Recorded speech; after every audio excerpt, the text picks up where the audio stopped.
Au nom du Père, et du Fils et du Saint-Esprit. Amen. Lecture du livre des Actes des Apôtres, chapitre 16, des versets 1 à 10. Paul, qui avait quitté Antioche avec Silas, arriva à Derbé, puis à Lystre. Il y avait là un disciple nommé Timothée. Sa mère était une juive devenue croyante et son père était païen. À Lystre et à Iconium, il était estimé des frères. Paul désirait l'amener et il le prit avec lui. Il le soumit à la circoncision pour tenir compte des Juifs de la région, car il savait tous que son père était païen. Dans la ville où Paul et ses compagnons passaient, il transmettait les décisions prises par les apôtres et les anciens de Jérusalem pour qu'elles entrent en vigueur. Les églises s'affermissaient dans la foi et le nombre des fidèles augmentait chaque jour. Paul et ses compagnons traversèrent la Phrygie et le pays de Galate, car le Saint-Esprit les avait empêchés d'annoncer la parole en Asie proconsulaire.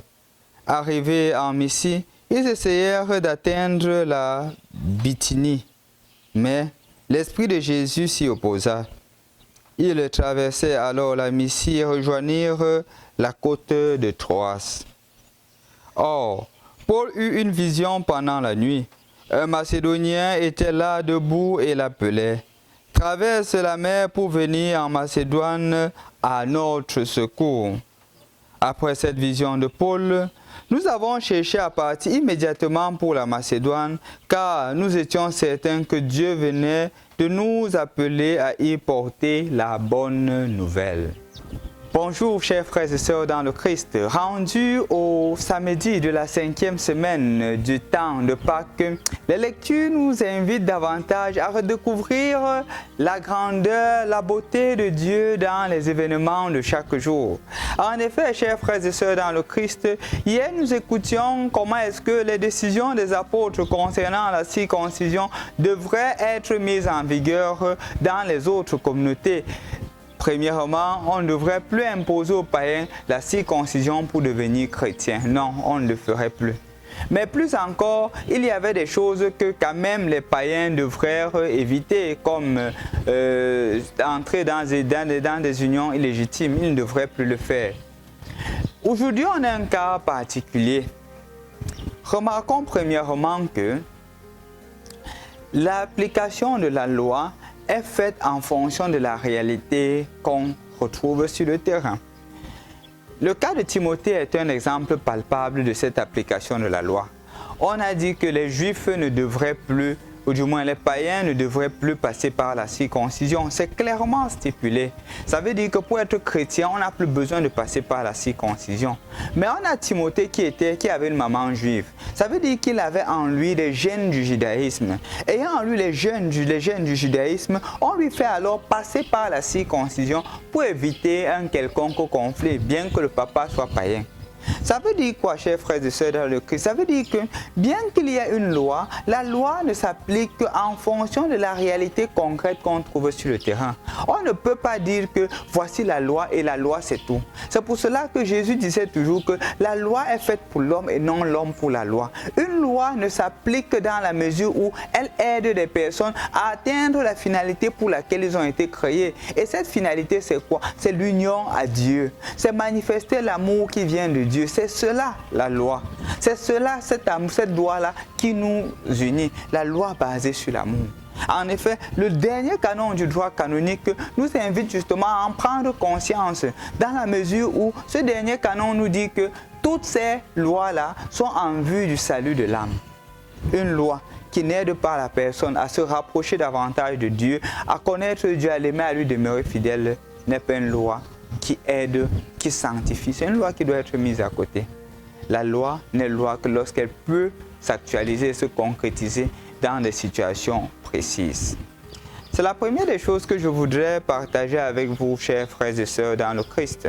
La deuxième des choses que je voudrais partager avec vous, c'est deux choses. La première, c'est le refus de l'Esprit Saint d'aller en Asie proconsulaire. Et la deuxième, c'est justement le refus de l'Esprit de Jésus de conduire le peuple en Bithynie. Parfois, il arrive dans notre vie des situations difficiles, des situations dans lesquelles nous nous disons que ouais, ça ne vaut pas la peine. Ouais, ça veut dire qu'il faudrait que je me décourage. Et on pourra avoir raison de dire que ça ne vaut pas la peine, mais de se décourager n'est pas une raison. Dans la mesure où parfois les difficultés qui adviennent dans notre vie sont en vue de quelque chose de plus grand. Et il faudrait justement être capable ou avoir la grâce de l'Esprit Saint pour être capable de lire les signes du temps, de faire ce qu'on appelle l'obéissance à la vie et l'obéissance à l'histoire. Voilà que les apôtres voulaient vraiment aller en Asie proconsulaire. Voilà qu'ils voulaient aller en Bithynie. Mais l'Esprit du Seigneur dit non, ce n'est pas d'abord le moment. Et c'est comme ça qu'ils se dirigent en Macédoine. Et on verra justement les merveilles que les apôtres feront en Macédoine, malgré quelques difficultés. Parce que justement, les chemins du Seigneur sont insondables. Dans ta vie aujourd'hui, mon frère, ma soeur, rends-toi aussi compte que parfois il y a des moments où tu entreprends des choses et ça ne marche pas. Tout ce que tu t'efforces à faire tombe dans l'échec.